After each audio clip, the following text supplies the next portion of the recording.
Hello everyone, Eva here, and welcome to the next episode of Art Side of Life, where I chat with inspiring artists and create various art-related videos.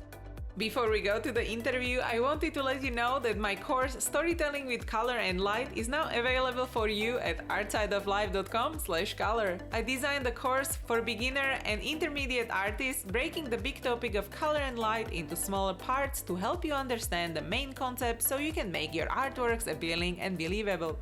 So check it out at artsideoflife.com/color. And now, let's go back to the interview. My guest today is Ilse Harting, and Ilse is a freelance illustrator and digital concept artist from Netherlands, who is known for her colorful and positive female character paintings. And now, please welcome Ilse, and let's go to the interview now. So welcome everyone to the next episode of Art Side of Life, and I'm super happy to have Ilse here. Hi! Hello!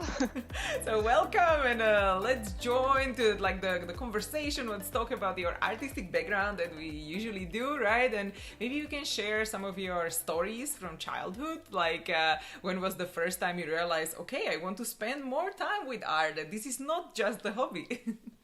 I'm not sure. I used to just draw whenever I wanted. It was outside. It wasn't really a hobby. I thought about it being a hobby. It just came naturally to me that I wanted to do that instead of playing outside or playing with other kids. It's just something that's evolved over time without much thought, and I only took it seriously once I entered my teen years. So that's about it for my childhood. And what is maybe the first thing you remember drawing, that's kind of stuck in your memory? The same as I'm drawing right now, girls. So I guess I haven't evolved as much as I wanted to. Do you have a special one? Maybe girl with a, I don't know, dinosaur as a pet or something? Oh, I had this really fragile looking woman with these gigantic bug eyes and frilly blonde hair that I loved for a long time, and it was on the fridge of my mother for a long time, and after a while I started hating it, but she would never take it off because it was a special drawing, that one maybe. And how was it for you to develop your art style and learning your skills along the way when you realize, okay, I really like the drawing, but I would like to maybe have a consistency in my art, and just looking at different artists and some art movements. So how all of this came together for you? It's kind of a long journey because it started with the influence of manga and anime in my early teens, like most artists and my peers have experience with that. It's just something that caught your eye. You're like, oh, I want to draw like that. So that's what I did, and it gradually evolved into just being manga. The moment that changes and the moment I wanted to evolve from that only single point of view was when I entered art school, because they were really harsh towards manga artists or striving manga artists, and to a point there where I became really defensive and kind of sad about the whole hating on manga. But it also pulled me away from just that one single tunnel vision and gave me insight in all kinds of other perspectives on art, and especially realism, something I found very boring in the beginning. I was like, why do I have to draw all these real wrinkly people I don't like? I want to make pretty pictures and pretty women and pretty everything. But after a while I noticed that you can't stylize from a style. You can only stylize from reality, because a style is just bending reality in your own special way, which makes it your style. So the moment I started studying realism in school and take it seriously, my style automatically developed into something that is not manga anymore. I didn't even try in that case to make it different. It just became an automatic response to getting more truth about the world, how things work, how lighting works, anatomy works, and it just happened in my art, in my personal art. So my school work and my personal art used to be really different, but over the years they came together without me noticing at all that I've been evolving in my personal work as well, even though I didn't really try that much. So I guess that's something what influenced my style the most up till that point, I guess. And so, how did you balance then, the schoolwork and your personal artworks when you had to do a lot of stuff at school and also you wanted to keep personal projects? So, how did it maybe influence or what did you implement? Maybe like, okay, this is what I saw at school, or I was just drawing this realistic person and then you implemented maybe eyes on your character in personal work, or how did this interlink? How this interlinked is I started to get a lot of interest in how lightning works. So not necessarily realism per se, but just how something like skin or hair reflects certain lights. So I decided to study that outside of school in general. And after I did those studies, I just implemented them in my personal work. As a response, like, oh, I love this effect on what I just studied. Let's try this effect on my personal work.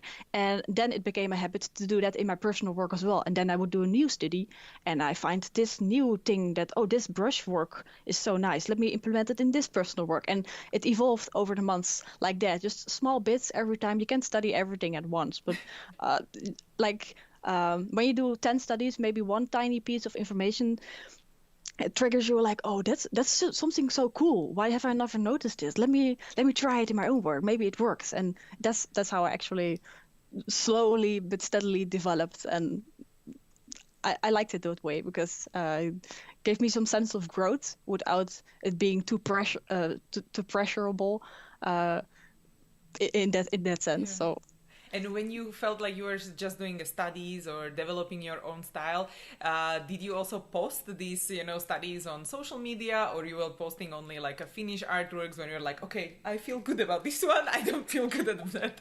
yeah, there has been a lot of difference in what I post and what I don't post. At first, I was very insecure about my studies because whenever I search on studies on the internet of other artists, there are always these amazing finished pieces that don't really look like studies. They just look like finished pieces. And in a sense, that's kind of true. Most people only publish their most worked out studies, because real studies, if you've done some real hours of just trying to know how a knee works or how an elbow works, those studies are really, really boring to show. And it's mostly, those hours are never shown on the internet or social media or anything.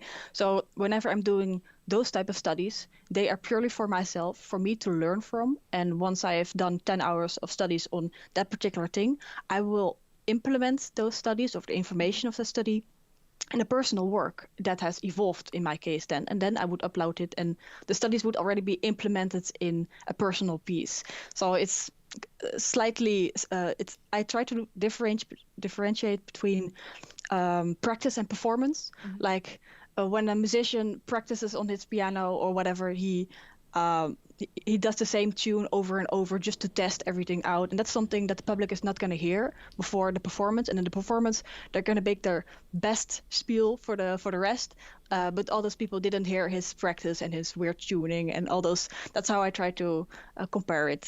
Yeah, definitely, because that's like good to like practice a lot, so you don't have to feel pressured. Like, okay, it needs to look perfect, and like everything is amazing, but you're like, okay, like maybe I can even throw this out, so you don't have to feel bad for that sketch. Yeah, exactly. I mean, sometimes you make a personal piece and you feel like, why is it not working? I don't get why it's so ugly. It doesn't work. And it's good to set a step back and then think, okay, it's probably just because my eyes have become better than my work. There's always this way of, sometimes you love your work and it means your skill level is the same as your eye level. You don't see flaws anymore. They are there, but you don't see them. And at some point, you start growing in your mind and your eyes, and then your work suddenly becomes ugly or it doesn't feel right anymore. And that's like the meet point your where standards. yeah, exactly.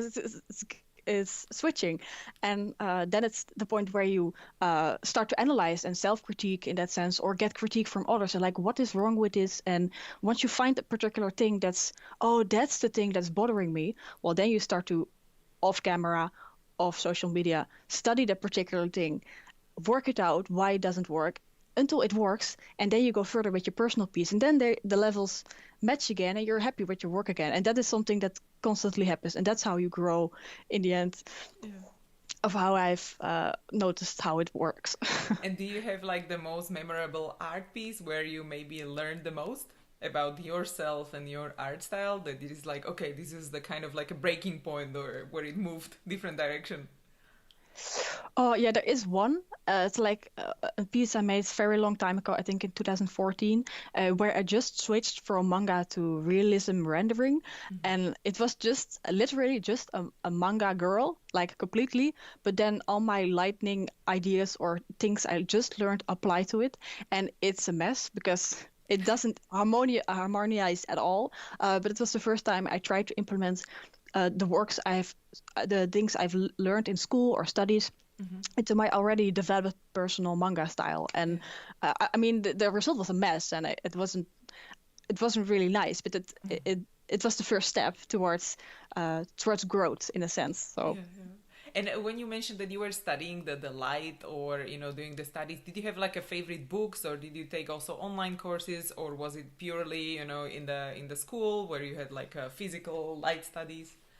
Oh well, in school we never really did light studies. In school we had like I don't know the English word for it, where you have a naked model before you, and you draw them. Like live drawing lessons. Live drawing lessons, exactly. And my teacher, at first I was really, really, really bad at it, because I would look at this beautiful naked person before me, and I wanted to draw them in all their beautiful nakedness, as exactly as they are. So I would look at them, then I would draw for 20 minutes like this, and then it's finished. Not looking and then back. I would look back and like, wait, why doesn't it look the same? I don't get it. And it went on for months like this, until my teacher kept saying to me, well, you're not really looking, you're not really seeing, you're just drawing from your mind. You're over. You just keep thinking like, I know what an eye looks like, or I know what shoulder looks like. I know that stuff. I see that all day, but you actually don't really know how it looks like. And the moment I started to implement the 80% looking, the 20% drawing technique, that's when I started to, and I finally see how this person really looks like. And after that, after doing that a few times, I didn't need the model anymore to be able to draw that person. And that's what it clicked, what study does for you. So that's something I only did at school, but this technique I started to apply at home as well. I would look up pictures of beautiful lighting, beautiful colors, because we didn't really do color study at school, so I had to do that myself. So I gathered all those things I really loved. I would look, I would draw, I would look, I would put it away, I would draw. Didn't work. The same process I would do at school, I would do at home as well. So I applied their technique to my own personal tastes in that sense. And that's what brought me to my original style right now. Really cool. And so did you also create some like a Pinterest boards or some other collections of references? Yes, Pinterest board is my personal addiction in that sense. Like, yeah, me too. It's hard. So it's hard to.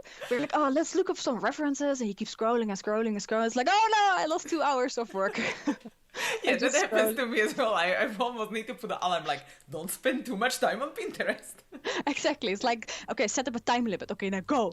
Get all the references you need before the time limit goes out, and then you have to go off the internet.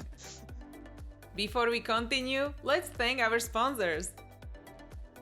Are you looking for a top quality print shop and online store to sell your art prints? Then you should definitely check out InPrint. InPrint has been helping artists print and sell gallery quality prints of their work all over the world for over a decade. Created by artists for artists. InPrint ensures that you as an artist get your artworks printed in the highest quality and you earn the highest percentage compared to the others in the industry. The online gallery at inprint.com is curated by the members, resulting in a beautiful and unique collection of work. Support your favorite artists, discover new ones, and start selling through your own gallery today. And because you are part of Artside of Life community, you will get a special 10% discount with the promo code ARTSIDE. Don't wait, visit artsideoflife.com/inprint and use promo code ARTSIDE. If you love discovering and trying out new art tools, you should check out Art Snacks. When you subscribe, you will get a box of high-quality art supplies every month. I have already discovered so many amazing new products, limited edition tools, and exclusive supplies only available to subscribers. Art Snacks definitely helps me to get more creative and try different art techniques every month. There is also Art Snacks Challenge, where you can share your artworks using only the tools in the monthly box. You also get to join the Art Snacks Mix community where you can talk with other artists like you, inspire each other and improve together. And because you are part of Artside of Life community, you will get a special 10% discount with the promo code ARTSIDE10. So don't wait, visit artsideoflife.com/artsnacks and use the promo code ARTSIDE10. If you are a digital artist, you will love AstroPad. AstroPad is an app that turns your iPad Pro into professional wireless graphics tablet for your Mac. I use it to work with Photoshop and Illustrator to create highly rendered artworks for my clients directly on my iPad. I was super excited to discover AstroPad because the painting apps available on iPad don't have all the functionality like Photoshop. With AstroPad, I can use all my favorite and custom-made Photoshop brushes, which is super cool. And because you are part of Artside of Life community, you will get an exclusive 10% discount on AstroPad Studio licenses. To get started, go to artsideoflife.com/astropad and enter the promo code ARTSIDE. And now, let's go back to the interview. And so how does your normal art process looks like now? You know, if you can take us through the big steps we talked about, gathering references. So what do you do after that? Once I have gathered, I usually don't necessarily work with references from the beginning. When I have like this faint idea, I don't want to pin it down on a certain reference or certain something. I wanted to get it from my head at first. And once I start drawing, the moment it stops being good looking or I feel like I have difficult with a certain thing, that's when I start to look up references, because that's probably the point in where I need them. And once I've had that reference and it works out, I put it to the side again. I don't need it anymore. I just needed that for the particular thing.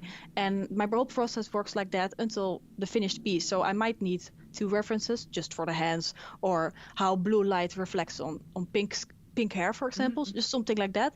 And then it's over. Or sometimes I need 10 because I'm doing a robot male human, which I never do, for example. And then I need many more references because I've never studied that before. That's a difference per project and per client, of course. Yeah. And so when you mention now the client, so what type of client work do you do if someone wants to draw in similar style or content? What do you create? Is it like a book covers? Is it editorial illustration? If you can mention different types of client work you do.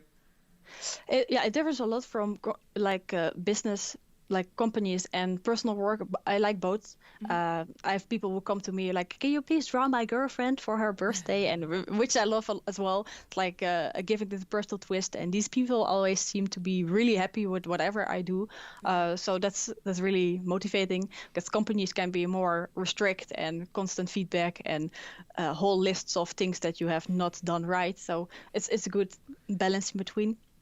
Client work is usually card artwork for games, or I'm working right now with another person from USA on a game.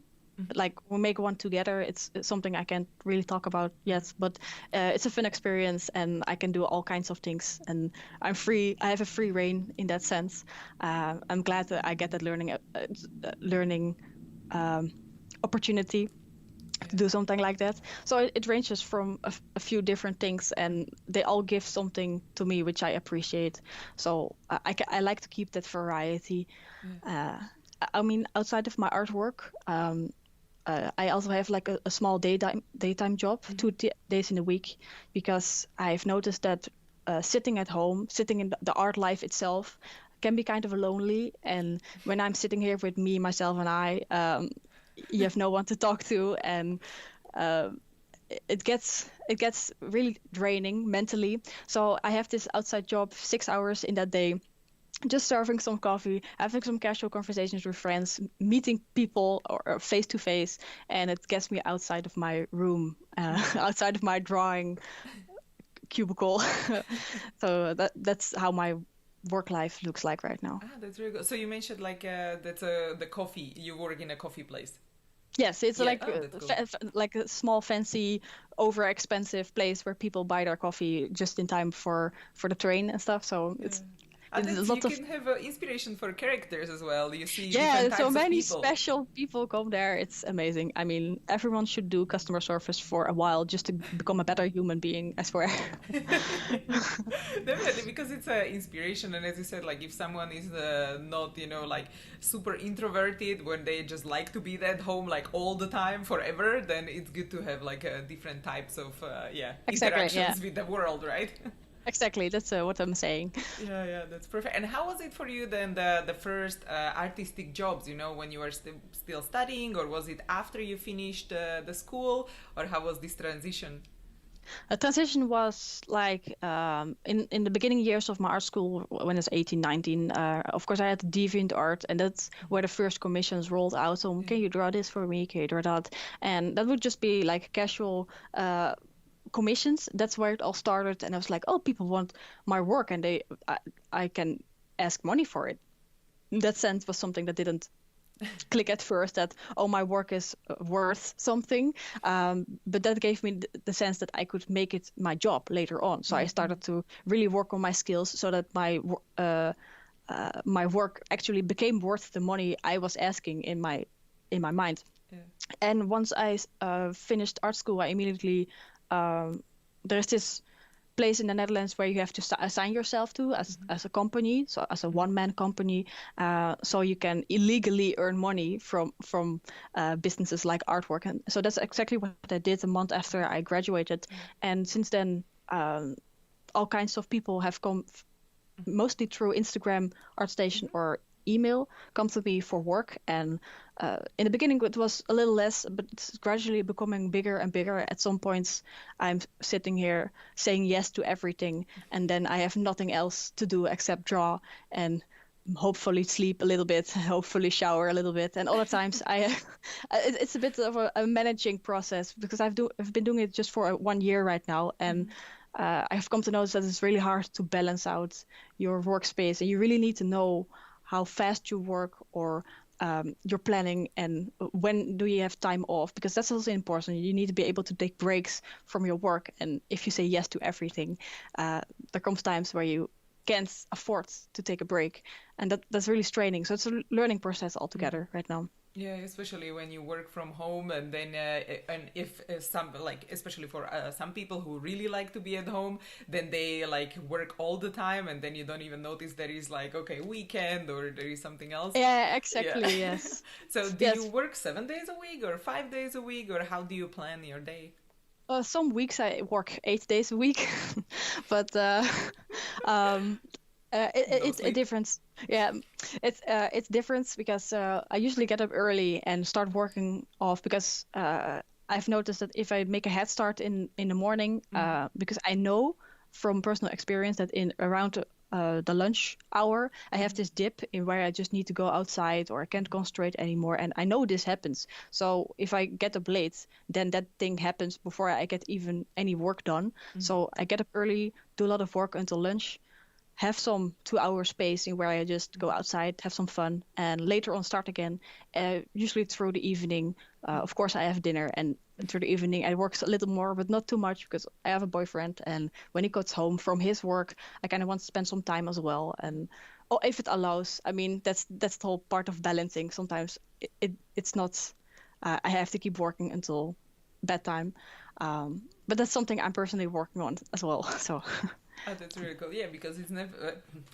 It's important to have a like work-life balance, because otherwise you would be like completely tired, maybe not so creative anymore as well, and you are not going to enjoy actually the process or anything. Yes, Yeah. exactly. It becomes more work than, and that's something that I've noticed, that once you enter work life, from a hobby perspective, even the hobby sometimes gets tedious. Like after a long time, a day of work, client work, or criticism, or whatever, I just want to sit down and do my own personal piece. And I sit down and I just look at the page, and I'm like, I'm empty. It's not coming out. I will do it tomorrow, but then tomorrow I work again. End of the day, it's not coming out, and that gets problematic at some point. And then you know you have been exhausted from your creative energies. So that's why finding a balance becomes important. Otherwise, you can't grow personally as an artist. You will just become a workhorse for other people. Yeah, that's my experience And do right now. you also have time to draw outside, or because it's always good to get the inspiration, maybe doodles. Like I love to go some places where you just sketch some area and then you're just like, oh, maybe I can use this composition later on, and I don't usually share those as we talked about before. Yeah, exactly. I do that with the coffee shop job. I have my little notebook under the table where my boss can see, and when because I work there alone, so I can do whatever I want as long as I keep all the product Orders things and go everything, yeah. everything going. Sometimes there's this casual space in between where I can just doodle, and sometimes this amazingly interesting looking person comes by and I serve them their coffee and like try to see Memorize. how they look. And when they go away, I'll try to write or draw them down and see if I can remember them for a personal character later on or something. Like, oh, this person was so interesting and their shoes were so interesting. That's what I do occasionally in between work. So even outside of art work, I'm still doing some free doodling, I think, without much pressure behind it. If it doesn't look good, no harm done. That's my point of Yeah, view. yeah, exactly. Because you just like collect, and maybe do you have a, like one sketchbook, and maybe you can show it to your community later on, or you are not planning to share, for example, this at all. These are kind of very, very personal and random, but if people are interested, I would love to know. If they want to see a piece of extreme privacy, then sure. But I will have to mentally prepare myself to do that first, however. So maybe people can comment then below the video if they're interested in seeing maybe your sketchbook. Then like, ooh, that would be so interesting. Yeah, sure. Yeah, sure. If they want to.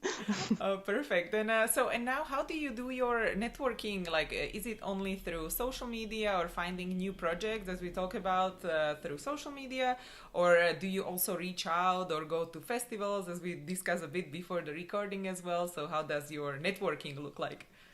My networking is usually a lot of internet based, so social media based. I just love to share my work and hope to get interaction and let hope to for people to tell me if they like it or don't like it, and if they don't like it, why they don't like it. Just a form of uh, uh, getting my work out there, and in change, it's usually also brings me work.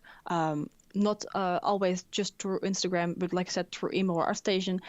And um, outside of social media, it would be art festivals, for example. I've only been to two right now, but I would love to expand to more throughout Europe and even USA if possible.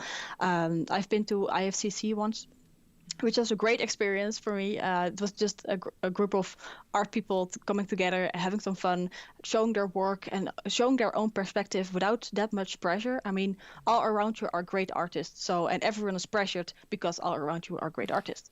Everyone is the same. So it's a good place to be equal and just sincerely ask for advice and, oh, how do you do these things? And people from different countries, different cultures, different perspectives as well. So outside of art, you also have life things you can share with each other. And I think that's a great thing for an artist to get some new perspectives in, oh, they manage it this way, or they look at it this way. That's an interesting way, because I've always looked self-reflection in a sense. Yeah. So if you have the money to spare, of course, it's always a money thing probably, or if it's too big of a distance, I would go to IFCC at some point. There's also one in the Netherlands right now, which is kind of growing. It's called Playgrounds, I think, I and heard I've been there about it. last year, and it was cool to get to notice all my Dutch, the Dutch community again, and also people from the outside would just come and you have a chat, you have some artwork to show or some perspective to show. It's great. I love it. So Yeah, yeah. So a lot definitely a of great recommendation. artists, right, go there as Yeah, well. So yeah, exactly. yeah, it's growing I festival. mean, So it can be a little intimidating at first, but once you see how casual and laid back some people are, you're like, what was I worrying about? They're just human, you know? yeah, definitely. Because then you just go and see what other people are doing. Maybe you can get inspired. Like if you get a table next year, like what can you sell? Is it the stickers or small prints, or what is basically popular, or what are people buying? So you can just observe what other people are buying and like, Yeah, I exactly. can Well, do in that. in a way, I mean, I've never really thought about setting up a table myself, because I never feel actually exactly worthy enough to do that. So I usually go to conventions, not in the sense of self-promoting, but in the sense of getting feedback and seeing how people do it, and getting different perspectives and not necessarily throwing myself out there as well. I just want to see. I want to see their portfolios. I don't want to show mine. That's I want to learn. Give me all the knowledge. That's my perspective on going to those kind of festivals. There's also a lot of talks from great people who show you their progress or their journey, and it's really insightful. Like something like this, where you just talk about their journey and their perspectives, but then way bigger, scarier with the microphone and stuff. Something. Yeah, you go stand there. I'll sit here. Yeah, on the stage. It's always Exactly. Intimidating.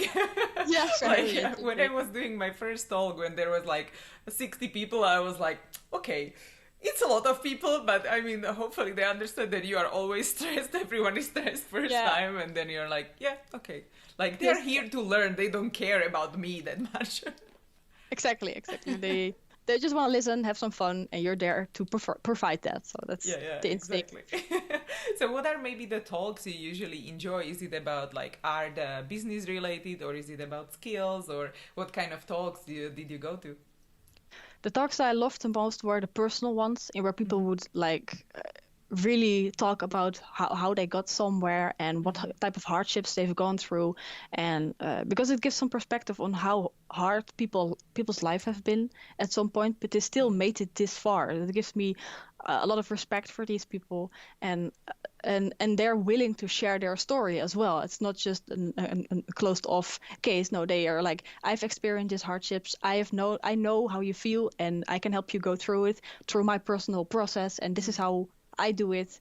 Thank you for listening. That type of talks. Those type of talks are the most personal and heartbreaking for me, and give me the most inspiration for later on. Yeah, because you can learn the most from the not like mistakes per se, but something what you went through, and then like, okay, this is what I can do better, or you can share it with others, right? So you can like progress to the future. Yes, progress, and however unconventional progress can be. I mean, it can be very a weird process to go through different stages of their lives, and sometimes people have to dip first before they can grow again, and but you have to go through those dips, and it's so important to know that it's not one linear line up towards the top. It has so many nicks and exits. It's a special journey, and to hear their own personal journey and their own personal paths, it's important to know. Because that's always like really the thing when we learn the most, and I always feel bad about asking this to people, like what was actually the hardest time for you, but it's, as you said, that the most inspirational, or like, okay, if other people go through something, then I can make it like my own as well. And so if you can share maybe what was the most difficult time in your art career, and like what did you learn from that time? My most difficult time was probably art school in general, those 4 years of horror, because it was a place in where I came as a very secluded, little-minded person, which only loved manga in a sense. It was the only thing I loved, and everyone who hated it was just a person who didn't know what real art looks like or what's pretty or whatever. I was just very defensive in a sense, and which made my whole journey in art school much harder, just because of my perspective on how art was. And all these people gave me a lot of criticism and a lot of hard words, and it was in a sense very depressive state, because no one seemed to like my work, because you come from a place where everyone is praising you. Oh, you should go to art school, you're so amazing, go there. And then you go to this place and everyone is bashing your work, and that was a mentally challenging phase. But what it learned me is how to be a critic for yourself as well. These people were teaching me how to ask questions, how to look at it from a different perspective, how to see your work objectively and not personally, because every work you make is in a sense personal. But how do you set a step back, look at it, and be like, whoa, that looks like shit. I'm sorry if I can say that, but that's bad. And then without feeling bad about it looking bad, you look at it as, okay, it's bad objectively. But why? What's wrong with this? Oh, maybe the anatomy is off, or maybe this, or maybe that. Okay, I'll work on these three in the next weekend. I'll do a study, and then I'll try it again. Like, give yourself the mindset as if you're, as if you are not your work. Your work can become better if you yourself become better first. You know, it's not. the polishing a turd thing. You can work on a personal piece because it's so cherishable to you all the time, but it's only going to destroy it in the end, and you only feel sad.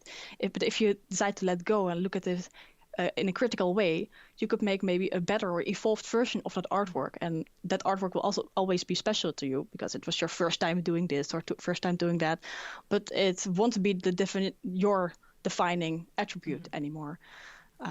I hope that makes sense. And so what kind of helped you to go through the difficult time when you were like at that stage, like, okay, maybe I should realize, like, okay, I should be more open-minded or try different things, or kind of what helped you to kind of change your mindset?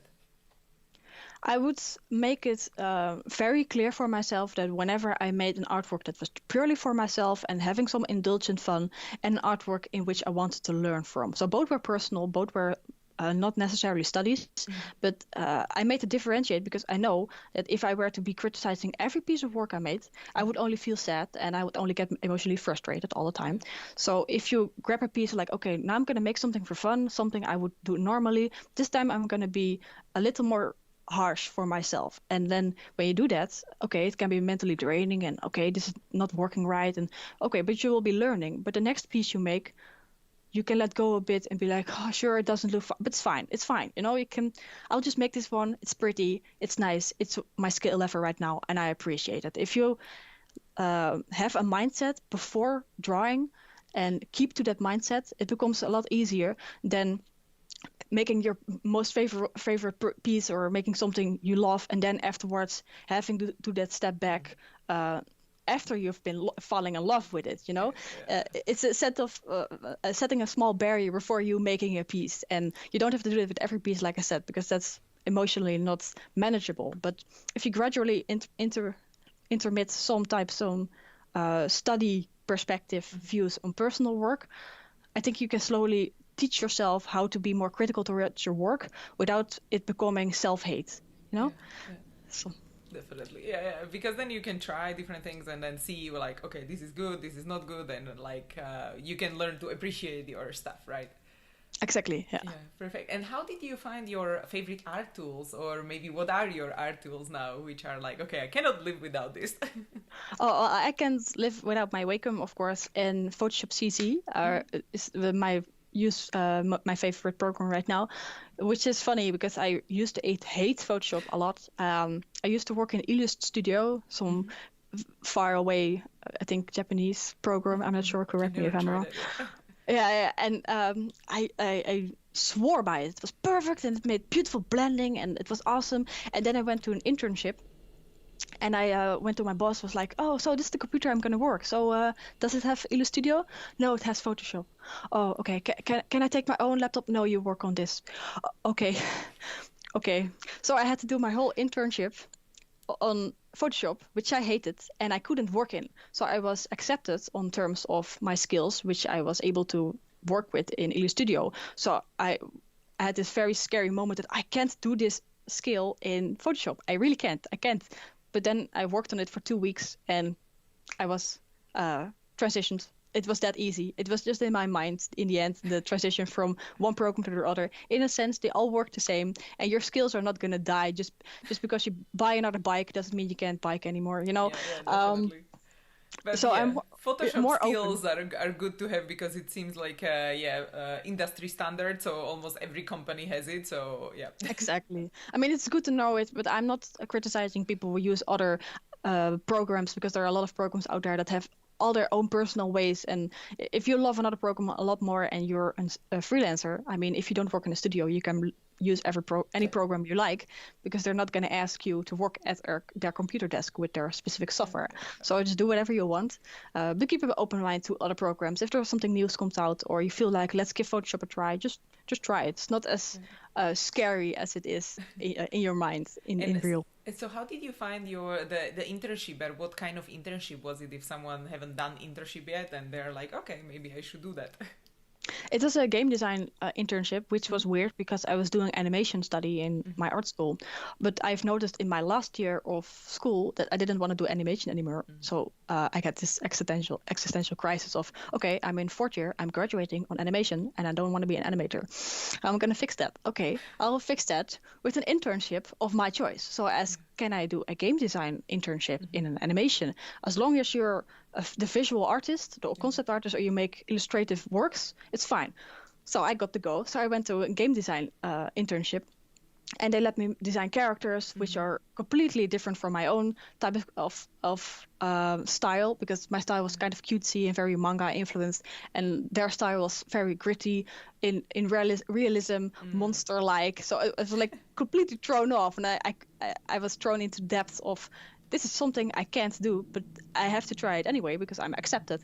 And it was a great learning experience. And if you are looking for an internship, try to find something in which can be a challenge for you, which is like a scary thing, but in which you probably want to make something that makes you happy. The whole 5 months I was there, I never made anything that I'm actually proud of. I would never show anyone my work there, but it was the greatest learning experience, because after that, all those scary months and hard work, I could all implement the learnings from all those mistakes in my new work, and I became better after that. So try to look for something that's scary and learnful. And what about the future? And maybe, as you mentioned, now you want to work with game art or like either other type of artworks. How would you imagine yourself in like the 5 to 10 years, your dream scenario? Also, have you thought about like moving out of Netherlands, or is it enough art scene there? Or, like, how does the future look like? How's the future? I like to keep it open. I've noticed that if I try to plan my future, I will only become sad if it doesn't go that way, even though the other paths are great too. And that's why I try to keep open with all kinds of projects. If someone comes to me with a project I've never done before, I'll just say, sure, I'll give it a try. Why not? And maybe I like it, and maybe I don't. Then I will know for the next time. So for now, I will try to accept everything that comes in my path, just so I can explore as much and have no regrets. So I hope to be someone in 10 years that is happy where they are because they have tried all the things that are tryable and that came to my path, whichever it's going to be in the end. So that's my answer. Yeah. And what about then maybe the countries? Because a lot of people are always thinking like which country they should live in if they're doing art. Like, oh, maybe in my country is not enough. And people are thinking like, oh, do I have to move in LA if I want to do art? Or you never thought about this? You were like, okay, I'm good here. I think with the internet age, there is less and less space between countries, I think personally, and that I'm able to work for USA or Germany or Norway or whatever from the space of my own home tells already that that's already a possible, it's already a possibility without having to move there. So I'm quite happy with this country. It's a nice country, and I have my family here, of course. So I wouldn't mind going to another place for a certain period of time, like a half a year or something. But I would love to settle in the Netherlands and work abroad using the amazing internet. Internet. Oh, Internet. really cool. Yeah. And what about in like 100 years, what would you like to be remembered for, like when there is, I don't know what is happening outside, but the epic question. The epic question of, I guess I wouldn't be sad if no one remembered me for my artwork per se, but what I would love is if people would remember me for being an inspirational person in general. So not necessarily art related, because your art style grows and your art skills grow all the time, but just being remembered as the person who you are is, I think, the most important to me. I mean, sometimes I get like these messages randomly on Instagram who tell me, hey, you've inspired me to work harder on my art, or I've seen your work, thank you for posting it, it has really lifted my moods. I'm like, oh, I'm so glad I can be that person for you. And so I think that's way more important to me than just the artwork itself. Yeah, definitely. That you can inspire others and people can create more Exactly. stuff, because world is better place with creations Exactly. and artworks, right? Yeah, definitely. So want to make it a better place. Yeah, and before we finish, maybe you can share last piece of advice or key takeaway, and then we will slowly end. I guess the last piece of advice comes down to what I think I've been saying. It's good to stay true to yourself, the things you love a lot, and why you became an artist in the first place. Always cherish that is somewhere special inside you. But keep open to other perspectives and do with them what you like. I mean, sometimes someone gives you some perspective, and you only like 10% of the perspective. Sure, take that 10% and the rest goodbye. But that's something. As long as you keep open for it, you can still say no to criticism. But it gives you a mindset in where you start thinking about how can I be better, how can I be different, but still be me. And I think that's a good mindset to have to keep growing, but still being happy with yourself. Yeah. So you can actually enjoy the journey and just continue creating. Exactly. Yeah. Perfect. Yeah. So thank you so much again for being here. It was super nice. Thank you for having the opportunity, and I was glad to be here. You were nice, and yeah, thank you. Thank you so much. You are also super nice, and also hope everyone enjoyed, and now like everyone is inspired, so they can go create, right? So thank you guys as well for watching or listening, and see you everyone in the next episode. Okay, thank you. Bye bye. Hey guys, thank you so much for watching. I really appreciate you being here, and if you enjoyed this video, please subscribe because I post new videos every week. I will be also super happy if you let me know your thoughts in comments and give the video a thumbs up. You can find all the resources mentioned in this episode at artsideoflife.com. Just type a guest name in the search bar. There is also a couple of free artist resources ready for you. So if you want to listen to the interviews on the go too, make sure to check out the podcast at artsideoflife.com/podcast. Continue to inspire each other, and I will see you guys in the next episode. Bye!